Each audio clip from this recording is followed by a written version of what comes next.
Hey guys, so I'm back today, not with a video that I thought I would be doing, having some frustrations because the things never work out, it seems like, the way that they are supposed to. So I am awaiting a call. I don't know if I'm having my kidney appointment or not.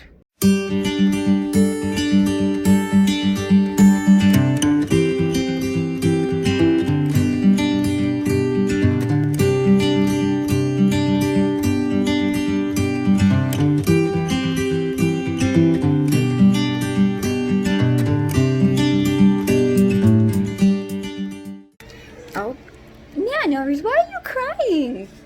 Oh my gosh. Okay, so whatever I just said in, like, before the intro there, forget that.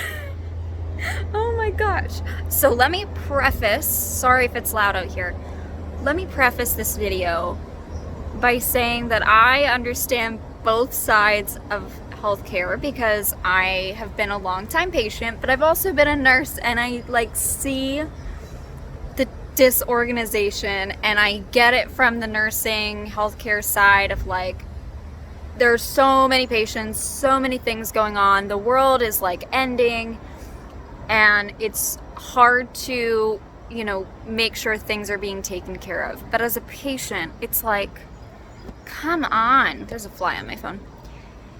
It's come on, I'm every appointment, it seems like, has had some sort of glitch, some sort of misunderstanding, miscommunication, and as a patient, I feel like at the hospital they think that I am revolving my entire life around these appointments and I'm not. This isn't me. This is a part of me, my health and illness, but I don't live for it, and I have to arrange the rest of my life around appointments, and that's just how it is. And holy cow, they called 5 times before my appointment, just a few minutes beforehand, and I was busy doing something else, charging my phone to get ready for the appointment, and I jump on and I see that the voicemail says your appointment is canceled. I'm like, what? Why is it canceled? You tell me 15 minutes beforehand? So they left a number for me to call back, and I wanted to confirm because I went on the My Chart app and it was still there. My appointment was still there. It didn't say canceled. So I call and they're like, well, we don't see that it's canceled. Why would it be canceled? I'm like, I don't know. So-and-so told me it was in a voicemail. So then they had to find out who told me that and, have them give me another call. So I'm like, well, shoot, it's 5 minutes before my appointment. I'm going to just jump on and see what happens.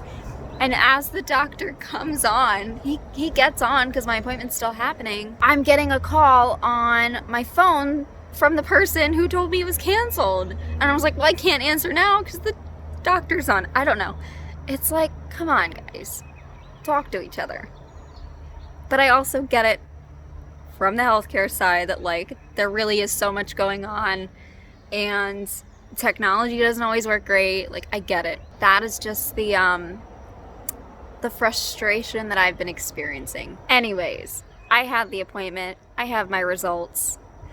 Let me tell you about them. So I did have the nuclear med flow scan, as you saw a video or two ago, whenever this one goes up.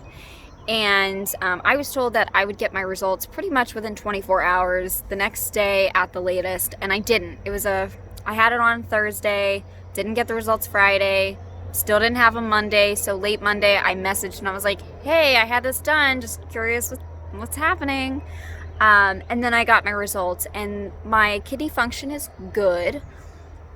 So my left is functioning a little bit higher, and my right, the one that I've been having problems with, is a little bit lower, but they make up, they're taking care of my urine. But there is an obstruction, apparently, and so the right was not flowing outwards. So in this appointment today, he brought up my scans and basically showed that yes, my right does have an obstruction and is not flowing like it should be. My liver is apparently kind of on top, maybe pressing on my kidney a little bit. and I was given 2 options. So this is your right kidney here, and it looks like the liver is kind of just pushing it down a little bit. You know, the left kidney usually sits up a little bit higher because the liver's not there, but it's kind of been pushing down. This stuff here is actually probably the infection. This is when you had that infection. But it almost like kind of sits here, and then it has to drain up and then down. Drain. Sometimes we'll see, and that's what I look for, is to see if there's a vessel, and that's one of the most common reasons why people have these obstructions, if there's a vessel that goes from the lower part of the kidney to the aorta, and I don't see one on you. So I think it's probably just because your kidney is a little bit, and it might be because of the colon surgery. They may move things around a little bit. I didn't look at these MRIs. Let me see here. So I had 2 options, and to be honest, I don't know what these things are called. Kidney care is not my specialty. I don't know much about it. But the first was to kind of scar open the ureter and hope that it stays that way, keep a stent in there for a few weeks, and then have the stent removed. And he said that the success rate wasn't super great with that. I was like, I don't want to mess around with this forever. The second one was to remove the obstructed part and kind of, I guess, bring the pieces together and also have a stent for a few weeks. And that is what I told him I wanted to do, because the success rate was a lot higher. I think he said 90 or 95%. And I've been dealing with this pain for 1.5 years now. It's been really irritating because I can't predict when I'm going to have the pain.